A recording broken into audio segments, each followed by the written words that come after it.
Welcome to easy recipes. இன்னைக்கு நம்ம நண்டு மசாலா எப்படி பண்ணுறது பார்க்கலாம். இந்த வீடியோ பார்க்குறதுக்கு முன்னாடி நம்ம சேனல் சப்ஸ்கிரைப் பண்ணாதவங்க சப்ஸ்கிரைப் பண்ணுங்கள். அப்படியே பக்கத்தில் இருக்க பெல் ஐக்கானை கிளிக் பண்ணுங்கள். வாங்க எப்படி செய்கிறது பார்க்கலாம். அதுக்கு ஃபஸ்ட்டு ஸ்டவ்வில் கடாய் வச்சுக்கோங்க. கடாய் சூடானோடனே நல்லெண்ணெய் சேர்த்துக்கோங்க. சேர்த்துட்டு 1 டீஸ்பூன் சோம்பு, 1 டீஸ்பூன் சீரகம், 1 டீஸ்பூன் மிளகு சேர்த்துட்டு நல்லா வறுத்துருங்க.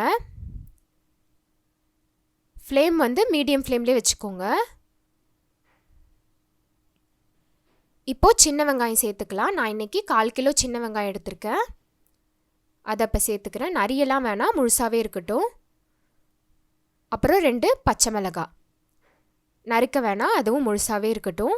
சேர்த்துட்டு நல்லா வதக்கி விட்டுருங்க. நண்டை எப்பயுமே நல்லெண்ணெயில் தான் செய்வாங்க. செய்கிறப்போ அதோட டேஸ்ட் வந்து ரொம்ப சூப்பராக இருக்கும். இப்போ நம்ம இஞ்சி பூண்டு சேர்த்துக்கலாம். பூண்டு 1 கட்டி, இஞ்சி 1 துண்டு எடுத்துருக்கேன். அதை இப்போ சேர்த்துக்கிறேன். சேர்த்துட்டு நல்லா வதக்கி விட்டுருங்க. இப்போ தக்காளி சேர்த்துக்கலாம். 2 பெரிய தக்காளி கட் பண்ணி வச்சுருக்கேன். அதை இப்போ சேர்த்துக்கிறேன். சேர்த்துட்டு நல்லா வதக்கிடுங்க. இப்போ பாருங்கள், வெங்காயம் தக்காளி நல்லா வதங்கிடுச்சு. இப்போது 2 டேபிள் ஸ்பூன் மிளகாய்த்தூள், 1 டீஸ்பூன் மல்லித்தூள் சேர்த்துக்கிட்டு ஒரு தடவை வதக்கி விட்டுருங்க.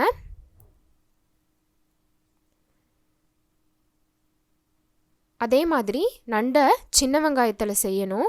ஏன்னா நண்டு வந்து ஹீட் இல்லையா, அதனால சின்ன வெங்காயத்தில் செய்வாங்க. இப்போது இந்த மசாலாவுக்கு தேவையான உப்பு சேர்த்துருங்க.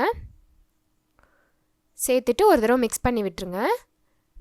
நான் இன்றைக்கி 3 பத்தை தேங்காய் எடுத்துருக்கேன். அதை சின்ன சின்னதாக கட் பண்ணி வச்சுருக்கேன். அதை இப்போ சேர்த்துக்கிறேன்.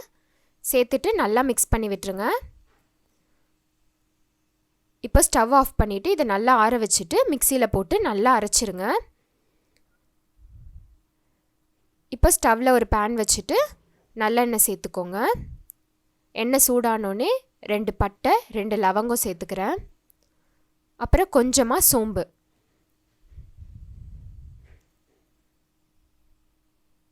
கருவேப்பிலை கொஞ்சம் சேர்த்துட்டு இதெல்லாம் நல்லா பொரிஞ்சு வந்தோடனே நம்ம அரைச்சி வச்சுருந்த மசாலாவை சேர்த்துடலாம். ஜார் அலசி கொஞ்சமாக தண்ணி விட்டுக்கோங்க.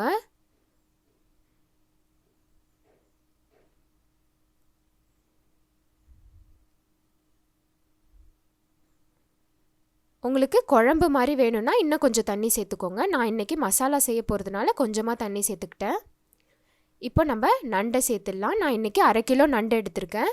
அதை இப்போ சேர்த்துக்கிறேன்.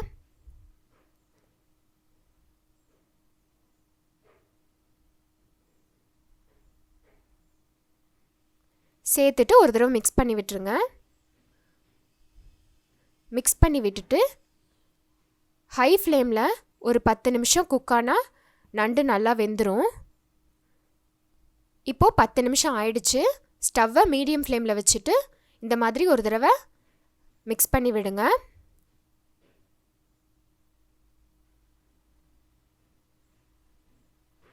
அவ்வளோதான், ரெடி ஆகிடுச்சு நம்மளோட சூப்பரான நண்டு மசாலா. கொஞ்சமாக மல்லி இலை தூவி இறக்கிடலாம். இந்த நண்டு மசாலா வந்து ரொம்ப சூப்பராக இருக்கும். கண்டிப்பாக ட்ரை பண்ணி பாருங்கள். இந்த வீடியோ உங்களுக்கு பிடிச்சிருந்தா லைக் பண்ணுங்கள், ஷேர் பண்ணுங்கள். அப்படியே ஈஸி ரெசிபீஸ்க்கு சப்ஸ்கிரைப் பண்ணுங்கள். தேங்க்யூ.